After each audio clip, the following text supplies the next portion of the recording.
Maya pa oras kabalen. Kayan tamay mabilog a pwersa ng GNN TV 44, babiyela rin makapanahon at lokal istoryang dapat yung abalo, kapamilatan ng garantisado, kompleto ang pambalansing informasyon. Ore ni po rin balitang may kalap ganing Lunes, June 23, 2025. Yako po Benny Ginto at iti ing News Force, Pampanga. Pegmaraguling Grab Philippines na metong yung Pampanga kareng tuturing ang rising power hub King Luzon. Ay ning report ng Patricia Mamangon. Pepasyag ning Grab Philippines na metong ngayong Pampanga kareng bubuluso ka digital powerhouse King Luzon. Uli ning malawak ka pamananggap dareng kapampangan King digital platform kalupa ning Grab Car, Grab Food, Grab Express at Grab Mart. Manibatin niyang umpisa ning Grab Car king rehiyon niyang 2019 mas melawak king serbisyo ning kumpanya kareng 14 cities at municipalities king lalawigan. Ngeni alos kapit na ning driver at delivery partners ning Grab King Luzon, Meni Batan, King Pampanga. Megsilbi ang bisita king News at Use Media Forum ning Pampanga Press Club, CJ Laksikan, Vice President for Cities ning Grab Philippines. Agpangkaya reng digital platform ning magsilbing dalan, bang makapamye mas marakalakabayan at oportunidad kareng residente kete kilalawigan.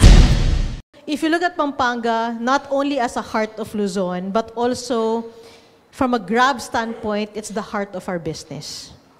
And we're very proud to serve, kagaya ni Mark, and I'll tell about Mark's story in a bit, but also to many of our restaurants across Pampanga and also across other parts of Luzon. Matagumpaya namang pesinayan ning Grab in community fun run na inausa super takbo King Clark Parade Ground sa Pekyabayan dareng migit 3,000 partners, merchants at app users bilang selebrasyon King Apulong Banwa na niti King Rehiyon. Misundo yung super takbo king Iloilo at Davao bilang parti ning advokasya ning Grab na pasik na nga ning inclusive growth king Kilwal ning Metro Manila. Ako po, Patricia Mamangon para king News Force Pampanga. Balitang tutuking balen, susuyo. CDC President de Vanadera, metong king prioridad ing environment at sustainability. Pakiranduan tayo iti king report ng Angel Dumagat. King meganap a media forum akapihan at balitaan sa Pampanga, menya Jose Clark Development Corporation President Attorney Agnes de Vanadera, king pamamye prioridad king environment king libutad ning progreso ning Clark. Agpang kang Attorney de Vanadera, bistat man masanting na atin development, dapat mo rin din ang importansya ing open spaces. Take care of the environment so that the environment will take care of us. We have to balance it because in the end, if we don't take care of our environment, what we have generated in terms of income will be brought to nothing. Bahain ka dyan. O magkano yung gagamitin mo sa flood control, kulang pa yung kinita mo. So that's the kind of program that we have here. Metong karing abang gita programa ng CDC ing environmental sustainability, metong karing abang gita programa ng CDC ing environmental sustainability, at metong karing ay isip pa plano ing Clark Green Code na maglayon i-maximize ing renewable energy king Clark.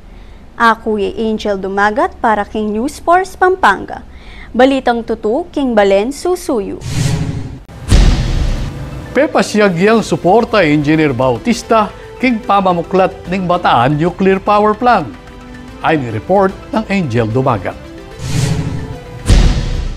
King meganap a discuss with us press forum ning Central Luzon Media Association Pampanga Chapter, pepasyagyang suporta i-Engineer Eliseo Bot Bautista king pasibayong pamamuklat king Bataan Nuclear Power Plant. Agpang kang Engineer Bautista bilang meto nga electrical engineer, dapat sayangan ing planta. Dapat paanda rin. At saka i-rehab muna. I-rehab yan, nandyan na yun Putila Railway. Paanda rin yan. Inisplika na rin ing maragula potensyal na ning nuclear plant ang makabawas king singil kuryente. Ang assumption ko dyan, yung ating electric power rate, yung charge ng electric, talagang tremendous ang down yan. Assuming nagbabayad kang 10,000, baka maging 3,000 lang o 10,000. Kasi ang fuel niyan, minsan lang magpo-fuel yan. That is good. Ang life ng fuel niyan, uranium, good for 25 years. Hindi, you don't use any fuel. Bistat mat maraguling kapital, maniwala ya Bautista apang malwatan ng benepisyong akwa king Bataan Nuclear Power Plant. Ako'y Angel Dumagat para king News Force Pampanga. Balitang tutu king Balen Susuyo. Atin po mga paling balita king pamagbalik ng News Force Pampanga.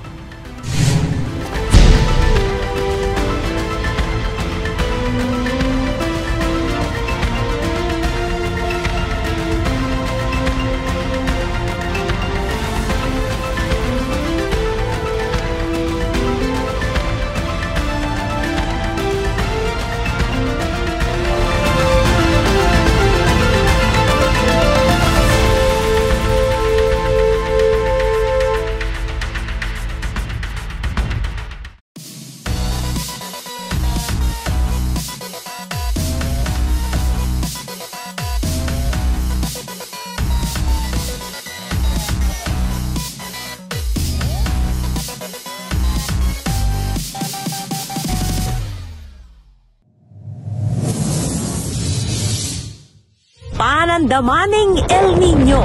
Kung toro papali o mitatasing temperatura, daragul mo naman ing pamangailangan king kuryente.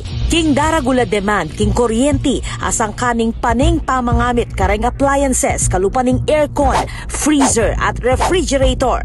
Asahan tamo naman na siguradong tuki ing kimot ning presyo ning kuryente amani batan king wholesale electricity spot market. Inya naman papaganakan ning Svelapco kareng hanggang consumers ing paniguradong pamagbayo ning konsumo at presyo ning kuryente balang kilowatt hour. Manatiling makayantabe king kaya kaming Facebook page para kareng latest advisory. Beto nga paganaka, ibat king Svelapco.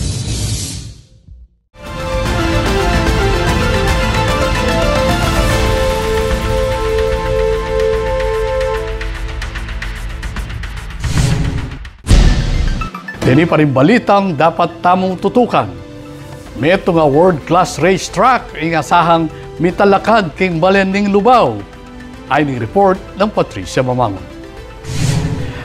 Maintain the lead into turn number 1. Max Verstappen in second. Around the outside goes Kimi Antonelli. Outside line. This is one of the Formula 1 circuits in the world. At reng utak at tsukeng gulot dareng iconic F1 racetrack at Tilke Engineers and Architects at chula ketikim Pampanga para king makasali sayang proyekto ing Pradera Verde Circuit. Asahan niyang mitalakad ketiking Balen Lubao, ingamanwang world-class motorsports facility, kayag na ning gerapan na groundbreaking ceremony, king pamanimuna ning businessman ay Rodolfo Bong Pineda. Ito yung pinangarap ko dito sa Lubao. Unang-una sa buong Pampanga, magkaroon tayo ng maraming pupuntahan ng mga tao sa buong Pilipinas papunta rito sa Lubao. Meron tayong golf course, meron tayong flying na mga ultralight, meron tayong wakeboard, meron tayong water park, at meron tayong theme park. The upcoming circuit will cover 4.8 kilometers, features 17 technical turns, and is engineered for high-speed action with a top speed of 255 kilometers per hour and an average speed of 155 kilometers per hour. The facility will boast 2 layout configurations, 2 club loops, and a dedicated drag strip, making it a venue for competitive racing, time attack events, and club track days.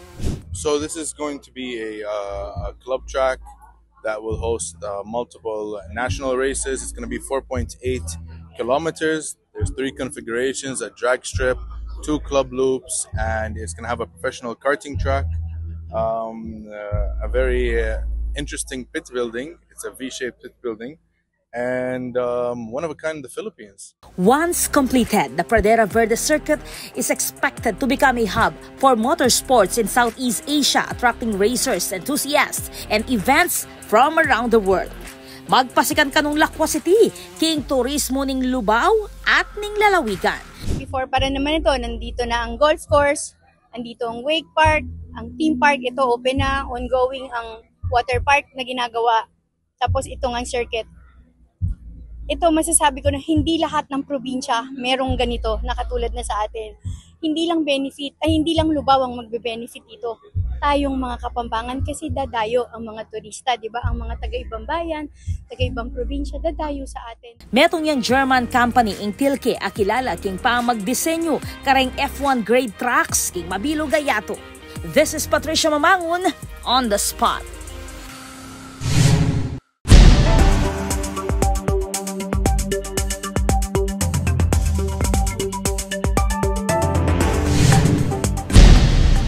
Kaya katamong pakibaluan ang bili ng panahon king lalawigan, kilo ng 24 oras. Agpangking pag-asa, meging metong ng bagyo, imbabantendan tropical depression, kilwal ng Philippine Area of Responsibility o PAR, amikalagyong international SEPAT. Ala naman direktang epekto iti kang bansa, dapat asahan ng pamanuran at malula mapanahon ng aranasan king dakalaparti ng Luzon. Megpalwal naman yellow rainfall warning ng pag-asa kareng mapila na lugar keng Visayas kaybat ng posibleng albog kareng mababang lugar.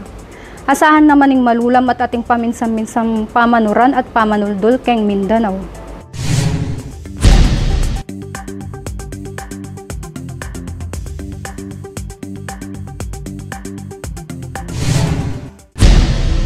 Kabalen maging parti kaking pamagbalita ketiking News Force Pampanga. Na anumang kaganapan, issue o reklamo king kay lugal, malyari mong ikwento ay sumbong kapamilatan na rin numerong mayakit king kay screen. Malyari mo namang mag-post ka rin kami social media accounts. Panalakaran ng News and Public Affairs Team ng GNN TV 44, ingadinan kayong mata sa kalidad ng lokal na pamagbalita bilang panatang serbisyo karing sa Bulang Kapampangan. I'll venue lang yan ng Lunis, Remekala pa istorya, ketiking probinsya. Yaku po Benny Ginto at ini ang News Force Pampanga. Balitang tutu, King Balen, susuyo.